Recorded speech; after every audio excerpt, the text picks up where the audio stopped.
Hey guys, this is Ari from Literary Gladiators, and today I've been asked to do my top books of all time video. This was a really tough choice for me to put together. You know what, screw it. No, see, I can't do this. I can't do this because there's only one book I can put on this list. And Josh is telling me, oh, are you going to make a whole list of stuff? I can't do it. Nobody can do it. When you see this book, The Phantom Tollbooth by Norton Juster, it is the only book that I consider to be the best book in the universe. Although there's so many other books. You could say, oh, look, Agatha Christie. I know Ari loves Agatha Christie. Well, guess what? It doesn't put a candle to this thing by Norton Juster. This is written by an architect. You hear me? An architect. This is a guy who's got creative nodes in his brain to create all these crazy pun-related things. And this is just a book for kids. I mean, it looks like a book for kids. I mean, it's got a dog with a clock on him. A dog with a clock. And you were telling me that this book is for kids. No, this book is not for kids. It is for kids, but it can be for adults as well. And you want to know something? This is the best book to ever come out of any publishing company ever. Norton Juster created a masterpiece, and this is the best book of all time. There is no way you could say anything bad about this book. You say one bad thing about this book, and you're out in your ear. That's what I tell you. Phantom Tollbooth is the best book of all time. It has so many cool things. It's got Dictionopolis, the city of words. You got Digitopolis, the city of numbers.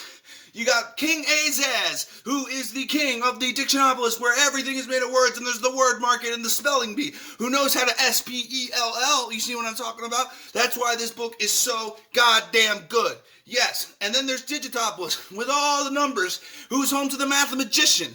The Mathemagician. How do you come up with a name of the Mathemagician? That's a beautiful, he's a wizard. He's a number wizard, for crying out loud. A number wizard. You cannot be a number wizard. Yes, and he has his own minds with numbers, and they ask, oh, what do you have? What do you have that is the biggest number you have? And they show this humongous 3 that's about 3 feet tall. And you're just like, wow, why didn't I think of that? And of course, the brothers are feuding. And so this one kid comes from the regular world. He's bored out of his mind. His name's Milo. Isn't everyone bored out of his mind? This is Milo. He's got white hair. He's got white hair. And he goes into this toll booth that just appears out of his window. And he goes into the world.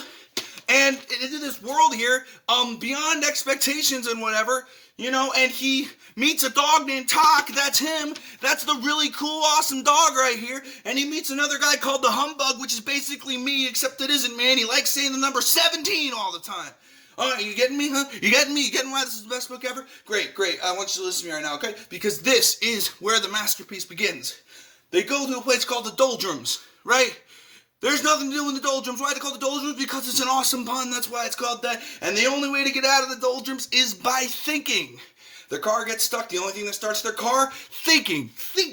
What? That's a brilliant idea. It's a brilliant idea. All right? It's a brilliant idea, and you got to understand that's a brilliant idea. This book is insanely good. All right?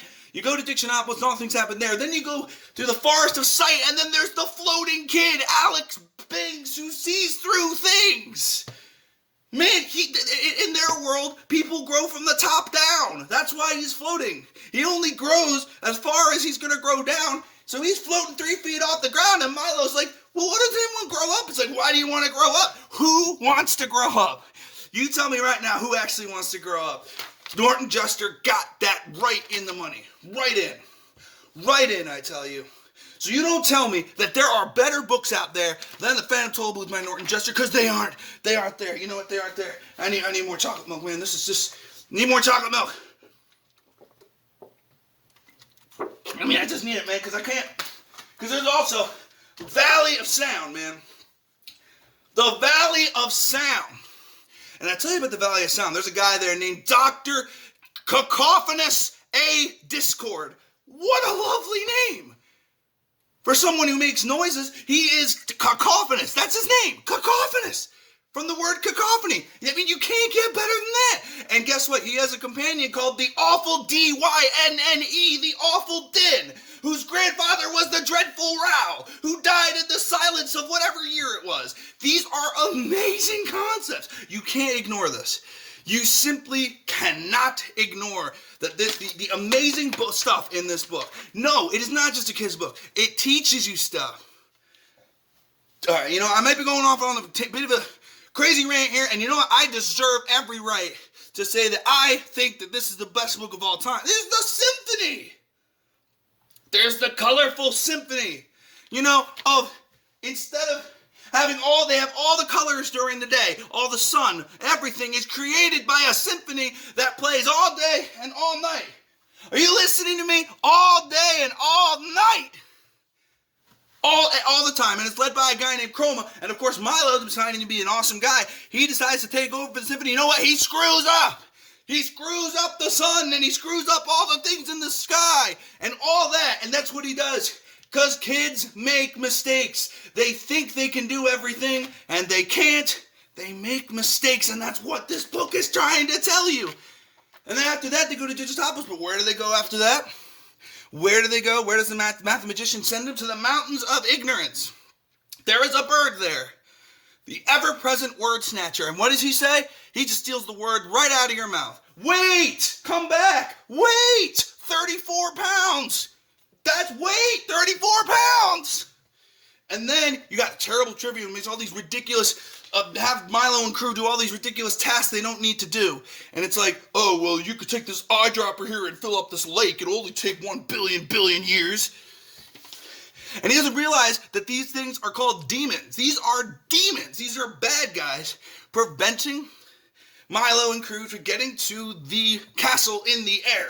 The castle in the air, why is it such a big deal? Because that's where Rhyme and Reason, the princesses of King Azaz and Mathematician and the old kingdom of wisdom, that's where they are in prison because Azaz and the Mathematician put them there in the first place.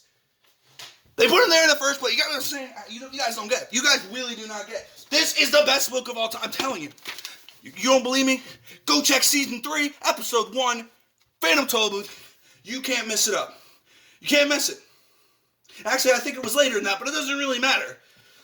Because they rescue Rhyme and Reason, they go back, there's a whole parade. Rhyme and Reason reign once more. And then the kings go back, and they're all happy. And then the kings start arguing again as soon as Milo leaves the scene.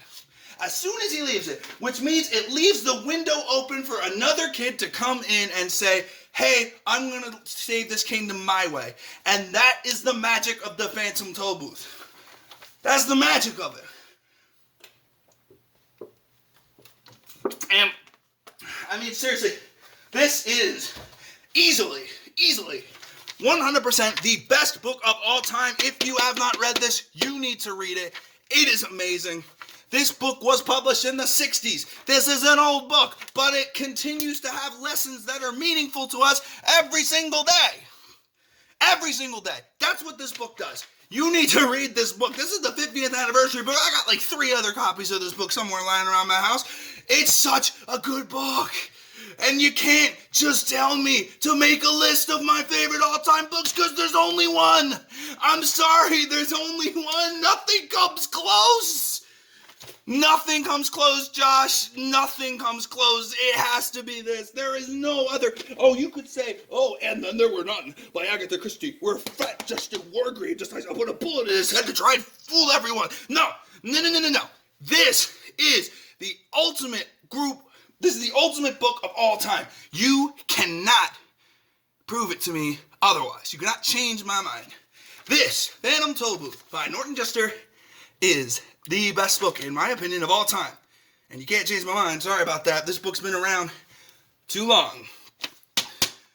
And this is exactly why you should read The Phantom Tollbooth by Norton Juster. Now, excuse me. I need to calm down a little bit here. Okay. Sounds better. I'm R.E.S. Gans. Happy New Year. I'll see you guys next time for Literary Gladiators. And remember that this is the best book of all time. Look at it, remember it, and buy it at Barnes & Noble. Buy it at Barnes & Noble because that's where I found this one. You'll find it there too. And if you have kids, when they grow to be about 3rd, 4th grade, read them this book. It will be worth not only their while, but your while. Love you all. Peace out. Keep reading. You better keep reading. I'm watching you. You better keep reading. Still watching you. Read this. I'm watching. Make sure you're reading this. You know, I'll start off the first page for you.